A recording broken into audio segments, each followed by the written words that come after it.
Hello friends, welcome to Current Affairs Review. Topic for today's video is a brief history of the Sufi movement in India. In the 10th century, a new phase of Islamic history commenced. The rise of Turks on the ruins of the Abbasid Caliphate changed the spheres of ideas and beliefs. It marked the end of the domination of rationalist philosophy, or Mu'tazila, in which Quran and Hadith were taught in the orthodox school which they created, and eventually, it gave prominent rise to the Sufi mysticism.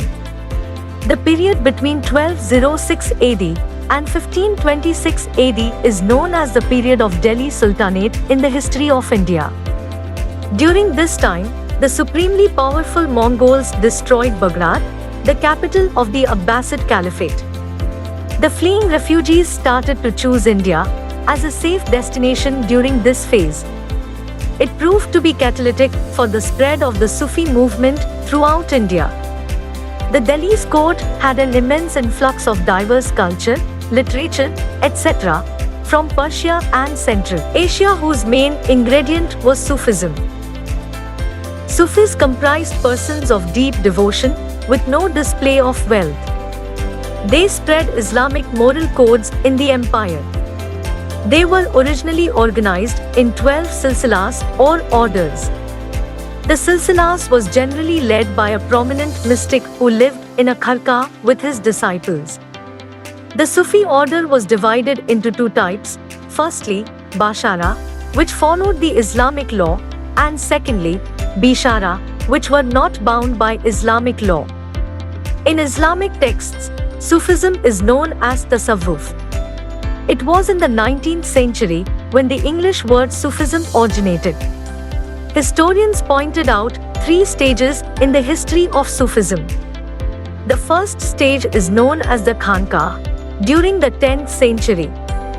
It is known as the Age of Mysticism.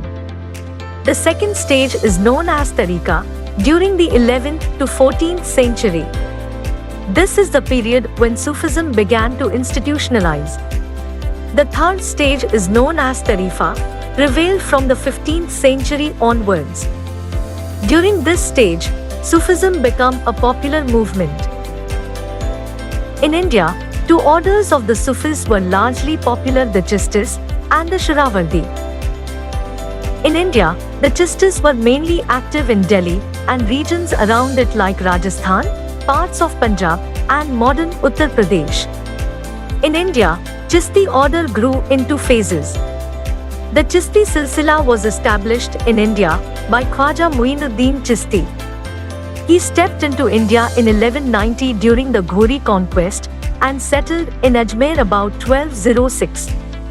Khwaja Muinuddin Chisti established the Chisti silsila in India. His tomb in Ajmer is a famous center of pilgrimage. During the 15th century, Mahmud Khalji of Malwa built a dome on his tomb and also a mosque. His shrine has been visited by several sultans and emperors like Muhammad bin Tughlaq, Sher Shah Suri, Akbar, Jahangir, Shah Jahan, Dara Shikoh, Jahanara Begum, and Aurangzeb. Sheikh Qutbuddin Bakhtiyar Kaki was a disciple of Muinuddin Chisti, who was born in Transoxiana. He came to Delhi during the reign of Sultan Iltutmish. He was able to establish the Chistis as a principal Sufi order in Delhi. The famous Qutub Minar was named after him. Sheikh Fariduddin Ganjaishkar was also known as Baba Farid. He was a famous disciple and successor of Sheikh Qutbuddin Bakhtiyar Kaki. In the beginning, he lived at Hansi in modern Haryana and then moved to Ajodhan at the bank of river Sutlej on the main route between Multan and Lahore. He became popular as an orator with a poetic expression that helped him spread the Chisti order throughout India. After 300 years, some of his axioms were included in the Guru Granth Sahib of Sikhs, Adi Granth of the Sikhs. He emphasized poverty and advocated the renunciation of worldly goods and attachments. Sheikh Nizamuddin Aulia was the most eminent successor of Baba Farid. He made Delhi the most famous center of the Chishti order.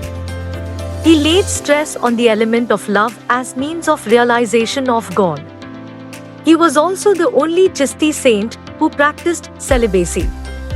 He had 8 major disciples who helped spreading his message in different parts of India. Sheikh Nasiruddin Mahmud was the successor of Sheikh Nizamuddin Aulia. He later came to be known as Chiragi Dili. He and some of his disciples had suspended some of the practices of early Chishtis that could have had clashed with Islamic orthodoxy. Nasiruddin Chirag was the last great Chishti saint. Finding no such promising disciple, he did not nominate any successors. This ultimately led to the dissemination of the Chishti order, and Chishti saints dispersed to different parts of the countries. In the second phase, Sheikh Burhanuddin Garib introduced the Chishti order in the Deccan during the reign of Muhammad Tughlaq. One of the eminent orthodox Sufi of these Chishtis was Muhammad Banda Nawaz Gesudraj, who affirmed the supremacy of Shariat or Islamic law over all Sufi stages. Sheikh Salim Chishti was another Sufi saint of the Chishti order during Akbar's period, who became popular. He was buried in the courtyard of Jama Masjid of Fatehpur Sikri. During this phase, the Chishti tradition again began to flourish in the Deccan from the end of 15th century. This Chishti tradition had several similarities with the early Chishti Sufis of Delhi. The popularity of Chishti Silsila in India had several reasons behind. They are, firstly, the Chishti saints strongly emphasized leading a simple life, poverty, humility, renunciation from the world, humanity, and selfless devotion to God. Secondly, the Chistis advocated renunciation of the world, which implied renouncing wealth, government service, and association with women. Thirdly, they gave importance more to altruistic service rather than obligatory prayer. Fourthly, they did not support the accumulation of money beyond their daily needs. Fifthly, they emphasized the value of forbearance, causing no pain to others, avoiding anger and violence, and a policy of love and tolerance. Sixthly, they were against discrimination of people based on wealth, family, caste, creed, religion, and status. Seventhly, they welcomed everybody to Jamaat Khana irrespective of their religion and financial status for sympathy, support, and advice. Eighthly, they understood Indian conditions and the religious point of view and the Indian people. Ninthly, they adopted many Hindu customs and ceremonies. Tenthly, they freely associated with the Hindu and Jain yogis. Lastly, they did not believe in caste distinctions like the Brahmanical order and sympathized with the deprived sections of society.